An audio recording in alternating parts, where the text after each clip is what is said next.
ఉన్నారు? నేనైతే బాగున్నా అండి. Welcome back to our channel and welcome back to our Ramayana Mahabharata series episode number 2. డైరెక్ట్‌గా పాయింట్‌కి వచ్చేద్దామండి. మన సెల్ఫ్ కేర్ అంటే ఏంటో చెప్పా కదా! ఫిజికల్ కేర్ కాదు. మనం first mental health and emotional care తీసుకుంటే ఫిజికల్ కేర్ అదే సెట్ అయిపోతుంది. అది ఎలా అనేది రామాయణంలో 2 సిట్యుయేషన్స్‌ని రిఫరెన్స్‌గా చేసి చెప్తా. మన ఎమోషనల్ అండ్ మెంటల్ సెల్ఫ్ కేర్కి కావాల్సినవి 2 ఇంపార్టెంట్ థింగ్స్ అండి. అదేంటంటే పేషెన్స్ అండ్ సెల్ఫ్ కాన్ఫిడెన్స్. మనకు తెలిసినట్టు మన సీతారాములంత కష్టాలు ఎవ్వరూ పడలేదండి. సో రాముడికి ఎంత పేషెన్స్ ఉంటే అరణ్యవాసంలో కానీ సీతని రావణుడు అపహరించినప్పుడు కానీ అన్నిటినీ సహనంగా ఎదుర్కొన్నాడండి. అలాగే సీతమ్మ కూడా అపహరణం, వనవాసం వంటి వాటిని సహనంగా ఎదుర్కోవడమే కాకుండా ఆత్మవిశ్వాసంతో ఎంతకాలమైనా సరే రాముడి కోసం మనోబలంతో వేచింది. అలాగే రాముడు లంకలో యుద్ధంలో ఉన్నప్పుడు తన బాధలన్నీ పక్కన పెట్టి ధైర్యంగా ఆయన కోసం నిల్చున్నారండి.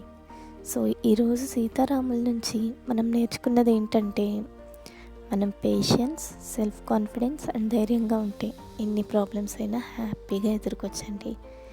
దానివల్ల మన mental health and emotional health ఎప్పుడూ ఎఫెక్ట్ అవ్వవు. ఏదైనా మార్పు వెంటనే రాదు కదండి. చిన్న చిన్నగా స్టార్ట్ చేయాలి.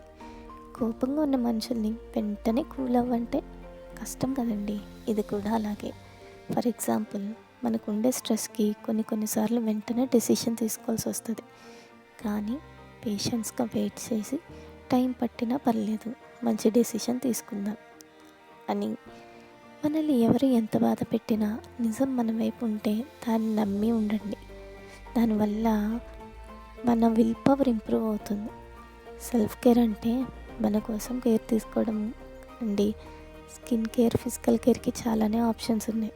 బట్ మన మెంటల్ అండ్ ఎమోషనల్ హెల్త్కి మనమే మాత్రమే ఆప్షన్ అన్నమాట. ఈ వీడియో మీకు నచ్చింది అనుకుంటున్నా. ఇలా చిన్న చిన్న టాపిక్స్ రామాయణ మహాభారతం నుంచి తెలుసుకోవడం వల్ల మన పర్సనాలిటీ డెవలప్మెంట్కి బాగా యూస్ అవుతుంది. సో ఈ వీడియో వినడానికి ఏది అవసరం లేదు కాబట్టి మీ పిల్లలకు కూడా వినిపించండి. మరొక కొత్త స్టోరీతో వచ్చేస్తా. అంతవరకు స్టే ట్యూన్ టు ఆరంభమే. Stay happy and stay healthy. ఉంటా మరి.